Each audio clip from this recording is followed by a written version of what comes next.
Naam, shukrani sana Esther Mtebe kwa kuweza kutupitisha katika habari za michezo na burudani. Basi na ndivyo ambavyo tunatamatisha habari yetu ya kutwa nzima leo kutoka hapa Channel 10 Plus. La ziada, mimi ni kushukuru sana wewe ambaye umeweza kufuatilia matangazo yetu, na kwa sasa ni kuache na utabiri wa hali ya hewa kwa saa 24 zijazo, na nikutakie usiku mwema.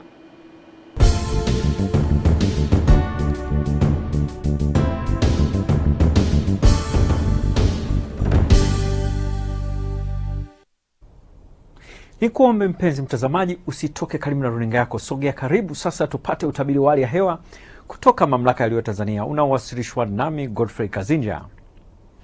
Kwa usiku wa leo ni matarajio yetu maeneo ya nyanda za juu kusini magharibi, kusini mwa mkoa wa Morogoro, mkoa wa Ruvuma pamoja na pwani ya kusini, kutakuwa kuna hali ya mawingu kiasi pamoja na mvua itakayoambatana na ngurumo za radi katika maeneo machache, na sehemu nyingine za nchi zikitokea na hali ya ukavu. Kwa siku ya kesho, mifumo ya upepo inatuonyesha upepo kwa ujumla bado unatarajiwa kuwa wa wastani katika maeneo mengi ya nchi, lakini viashiria vya mvua vinaonekana katika maeneo ya kusini mwa nchi. Kwa siku ya kesho ni matarajio yetu maeneo ya mkoa wa Kagera, Geita, Mwanza, mkoa wa Kigoma, Katavi, nyanda za juu kusini magharibi, kusini mwa mkoa wa Morogoro, mkoa wa Ruvuma pamoja na pwani ya kusini. Haya maeneo tutakuwa na hali ya mawingu kiasi yenye mvua na ngurumo za radi katika maeneo machache pamoja na vipindi vya jua.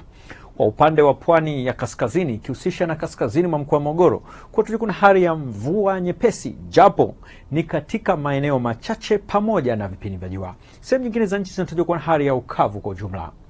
Kutoka Mamlaka ya Hali ya Hewa Tanzania hatuna la ziada. Asante na nikutakie wakati mwema.